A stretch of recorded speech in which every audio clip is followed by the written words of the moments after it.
This week in lab, we're going to work on lab 12, looking at carbohydrates, sugars, and maybe a little bit of food, okay? And so we're going to test a variety of different sugars. This says we're going to look at physical and chemical properties. It turns out that sugars physically look a lot alike. They all look like table salt or table sugar, which also looks like table salt, white, kind of colorless crystals. So we have to turn to some chemical properties to tell the difference between them. And so we're going to do a bunch of different tests to differentiate between the sugars. We'll use Selye-Wanoffs to differentiate between aldose sugars, which have that carbonyl at the end of a chain, and ketose sugars, which have that carbonyl in the middle of a carbon chain. So that will help us distinguish between those chemically. Other tests that we're going to do Barfoed's test, which is going to differentiate between monosaccharides, so that's one ring, versus others like a disaccharide, which has two rings in it. Benedict's test we've done before. This tests for reducing sugars, which most often have an aldehyde in them, so we'll be looking for that.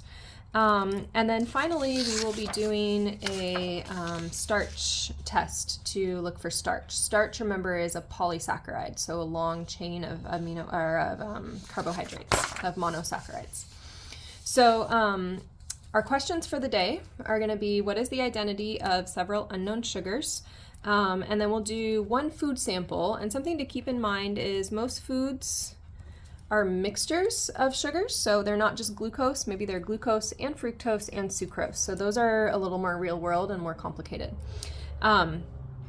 So you're going to read through our experiment and look at what those standards or positive controls are. Remember, those are the things that we know. Sometimes we call them our knowns. And then we'll also look for a negative control, okay? And before you come to class, you want to think through the functional groups and the answers to this table. So this should be completed when you come to class. So let's take a look at glucose, okay? We can remember, think about glucose either in this open kind of structure, or we can think about it when it's a ring. It's in equilibrium between this open and closed situation.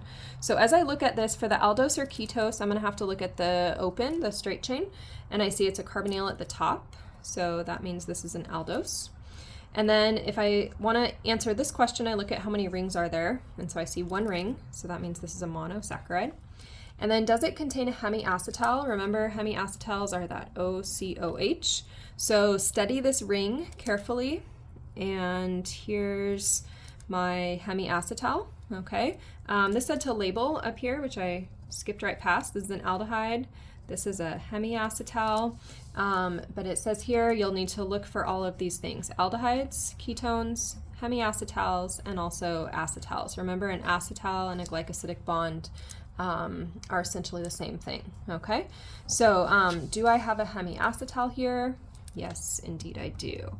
And that hemiacetal is generally going to correlate with something being a reducing sugar, or it can be oxidized is what reducing sugar means. It's kind of like a reducing agent. All right, so you will continue to fill out table 1 before you come to class. All right, if we take a look at the experiment, basically we'll talk about where everything is in class, but you've got preparation of your food samples, and then a whole bunch of tests. All right, so you're gonna get a hot water bath ready, you're gonna have a bunch of test tubes, and then here's your directions for all of your different tests. Selye-Wanoffs for ketoses, Benedict's for reducing sugars, Barfoed's for monosaccharides, and then iodine, which we've done before. Note that this is the one that we're not going to heat, okay? So you'll have those 4 tests, and you'll be able to identify your unknowns as one of the known sugars that we have. So the known sugars you already saw in table 1, but you're going to see them again here in table 2. So here's table 2, and if you look at this, water is definitely not going to have sugar in it, right? So this is my negative control. And then I have all of these positive controls you can see through here. So this is going to tell us what glucose would look like, and fructose and sucrose, on. And we have the structures here again for you to look at. And so these are all my positive controls. And then here's my unknowns. Unknowns I can reference back to these here, okay? So things you're gonna look for: physical properties of the solutions. These are gonna look pretty similar except for starch. You might remember we've seen starch before. It doesn't look quite like the others. And then you'll have the results of those 4 tests. Make sure that you have detailed or somewhat detailed observations. Looking at the time that it takes for things to change, and the colors and the intensity of those colors or the magnitude of those colors, because that may help you differentiate between these different sugars and these different unknowns. So detailed observations: how long does it take to turn red?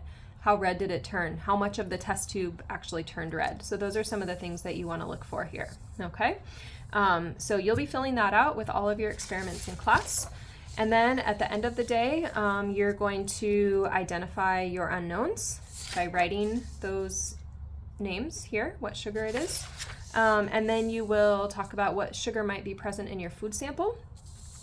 And as your instructor directs you, you'll work on these other questions too. All right, so that's Lab 12, and I will see you in class.